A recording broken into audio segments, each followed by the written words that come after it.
Annyeong guys! Welcome to another A Day in a Life as a Filipino chef here in Korea. So pagpasok ko ng 10 PM, ito muna yung una kong ginawa. Nilabas ko yung mga ginerminate kong buto at tumutubo na siya. Pinapaarawan ko muna kasi ang ganda ng panahon ngayon. And then after nyan, gumawa na ako ng tinapay. Ito at gumawa ako ng tasty o toast.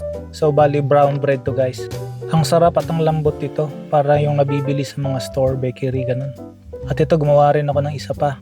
At gawa naman sa semolina flour yung tinapay na to. At ilagay lang natin sa plastic para lagi siyang malambot.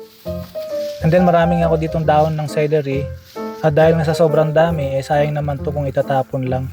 Kaya naman gagawin ko tong pang decoration sa mga plating.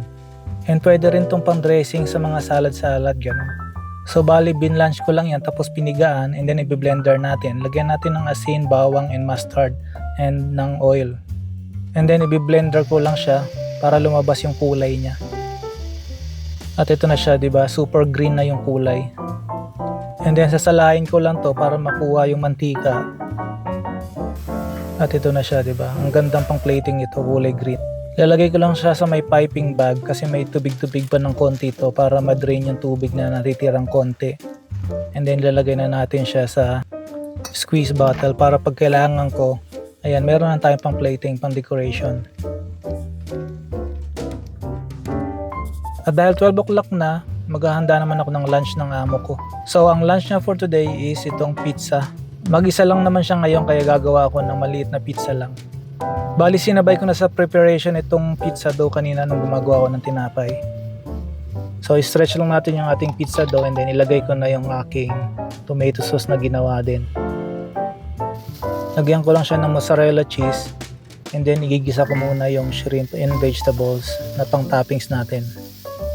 Half cook lang yan kasi lulutuin ko pa rin naman to sa oven.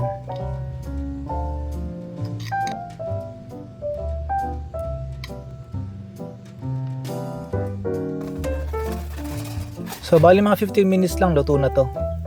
At ito na nga yung result, yan, napaka crispy ng ilalim. Gugupitin ko lang yan and then gagawa na rin ako ng konting salad lang. Ito, lagyan ko siya ng toppings na atsara na ginawa ko rin. Simpleng salad lang, pang balance lang dito sa pizza. 1 PM na kaya gumawa na rin ako ng lunch ko. At ito nga yung lunch ko, yung Korean fried chicken. Siyempre may Mang Tomas. Ang sarap niyan. Tapos paparisan ko lang to ng ginisang toge gamit itong Knorr seasoning. Kapag lunch talaga, mahilig akong kumain ng mga Filipino food. Kaya 3 PM na nga at ito ginagawan ko nga ng donut itong mga amo ko para sa kanilang pang merienda. Kung gusto niyo ng recipe nito, ipunta lang kayo sa may YouTube channel ko. At andun maraming recipe doon ng mga ganito. Sinabay ko na nga rin dyan yung Korean donut na tinatawag na kwabegi or twisted donut. After na maluto itong mga to, tinutoast ko lang to sa may sugar and cinnamon.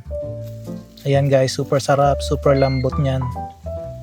And after ko maluto yan, ito nga at magmimerienda na rin ako kasi hapon na. Mag-coffee break lang muna ako dito sa my garden. After nito, tuloy-tuloy na yan, mag-prepare naman ako ng para sa dinner nila. At ang dinner nga pala nito today is itong paella. At ganito ko ginagawa yung paella ko, tinost ko muna yung mga balat ng hipon na yun at gagawin nating stock yan. At pressure cooker ko lang yan saglit.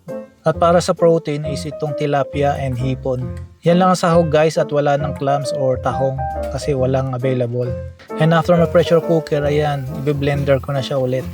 Parang soup ganon. Tapos sasalain ko to. Tapos kukunin ko na yung sabaw niya. At yung sabaw nito is super lasa talaga. So yung stock na to, ito na yung gagamitin kong pang soup at yung pang sabaw doon sa ating paella. So pinanseared ko lang itong hipon at saka isda. And then diyan ko na ilalagay yung ating bell peppers, onions. Konting gisa lang and then ilagay ko na yung ating rice. Syempre yung paella dapat merong saffron yan. Itong saffron na to galing pang Spain to.